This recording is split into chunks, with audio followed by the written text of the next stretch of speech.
शिव भ्रमण कर कर जब वापिस आ जाते हैं, हिंदू धर्म में पीपल के वृक्ष की जो गणना वराह पुराण में करी गई है, 4 बजे से 7 बजे तक शिव के भ्रमण का समय बताया है शाम को। तो 7 बजे से लेकर फिर रात्रि 9 बजे तक लक्ष्मी और दरिद्रता फिर भ्रमण पर जाती। इनका एक समय निश्चित है महाराज, भ्रमण कर कर आ जाना। अब इस बीच में जब लक्ष्मी और दरिद्रता दोनों निकल कर जा रही हैं, तो दोनों एक भाव रख कर जाती हैं कि आज हमको कहां प्रवेश करना है।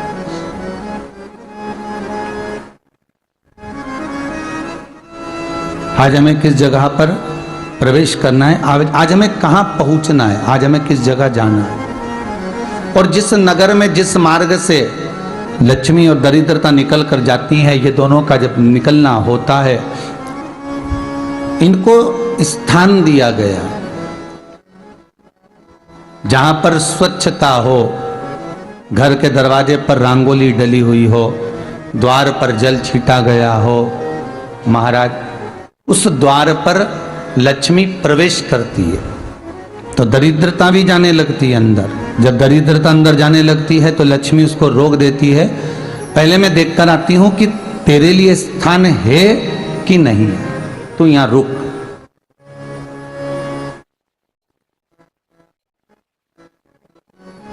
कुछ देर तक दरिद्रता बाहर खड़ी रहती है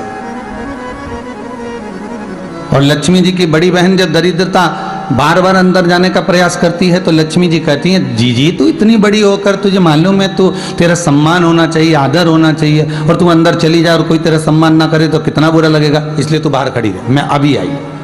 अंदर जाती है और जब लक्ष्मी जी भ्रमण कर लेती हैं, अंदर प्रवेश कर कर आती हैं, और प्रवेश कर कर आती हैं तो दरिद्रता पूछती है चले अंदर। तो लक्ष्मी जी कहती हैं, तुझे मालूम नहीं है क्या जीजी कि जिस घर में मैं प्रवेश कर जाती हूं उस घर में फिर दरिद्रता नहीं जा सकती, क्योंकि ये तेरा वचन था, ये तेरा वचन था।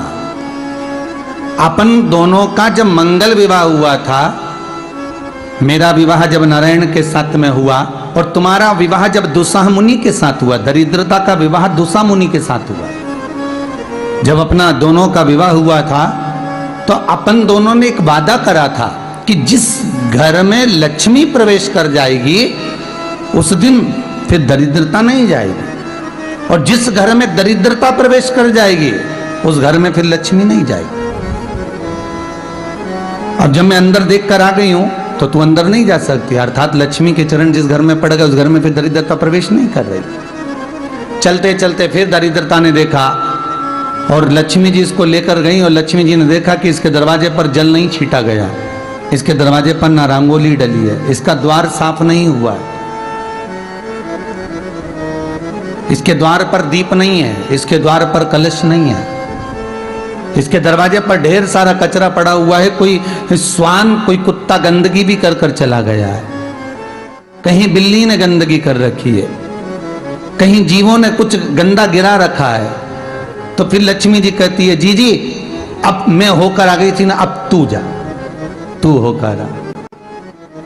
और दरिद्रता प्रवेश करती है तो अंदर जाकर क्या देखती है दरिद्रता कि इतनी सवेरे से मैं घूमने इनके दरवाजे पर आई और ये तो सब चादर तान के चकाचक गुर्राटा भर भर कर सो रहे हैं। तो दरिद्रता कह देती है, तुम्हारा भाग्य ही बेकार है, तुम्हें क्या करूं, तुम ऐसे ही सोते रहो।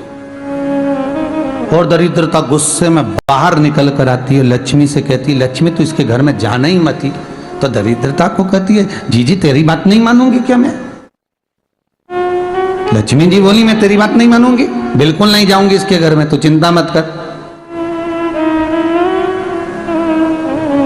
चल आगे चले। फिर आगे बढ़े। ये लक्ष्मी और दरिद्रता का प्रवेश है। आपके घर का द्वार, आपके घर का दरवाजा। फिर निवेदन करूंगा एक बहुत सुंदर बात, हमें महाराष्ट्र से सीखना चाहिए, हमें साउथ से सीखना चाहिए, दक्षिण से। जिस समय पर भक्ति देवी यमुना जी के घाट पर रो रही थी अपने पुत्र ज्ञान और वैराग्य को गोदी में लेकर। समय देव ऋषि नारद ने प्रश्न किया था कि तुम कहां पर पोषित हुई हो, तुम्हें ऊर्जा कहां से प्राप्त हुई? तो कहा मैं गुजरात से तो चली हूं।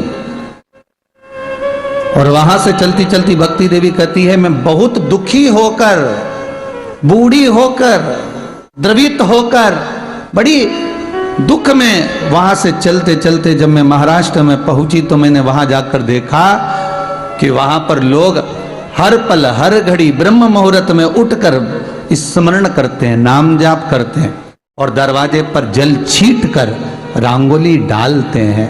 तो कह रही है कि वहां पर मैं थोड़ी अवस्थावान होने लगी, वहां मुझे अच्छा लगने लगा। फिर जब मैं और आगे पड़ी, दक्षिण में जब पहुंची, वहां पर जाकर मैंने देखा कि सुबह से उठकर मंगलाचरण, मंगला स्तोत्र और वेदों की ध्वनि होने लगी। वहां पर मैं और आनंदित हो गई।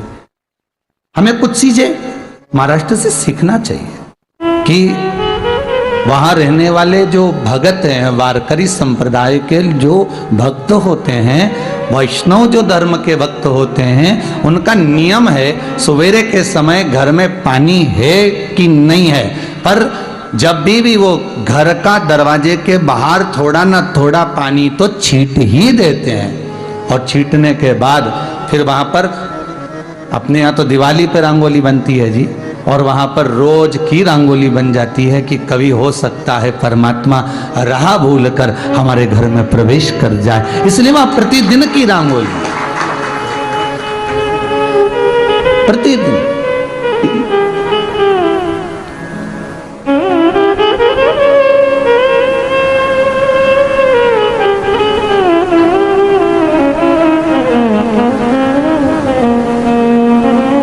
हमें सीखना चाहिए थोड़ा सा।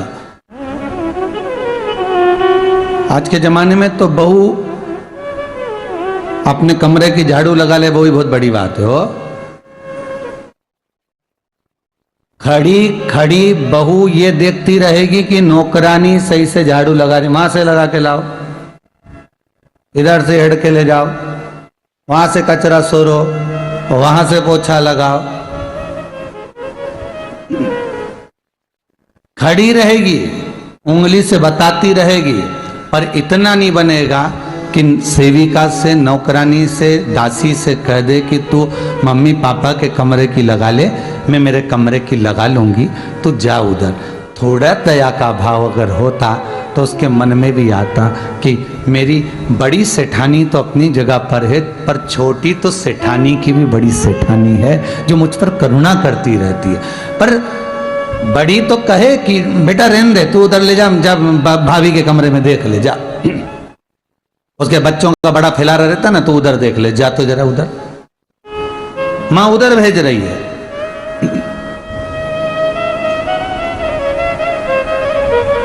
थोड़ा सेवा का भाव हमारे भीतर हो। और एक निवेदन तो हमेशा करा है और अब आज भी करता हूं, पूरे घर की सफाई करवाओ, पूरे घर में तुम पोछा झाड़ू जो चाहे करवाओ, मना नहीं है।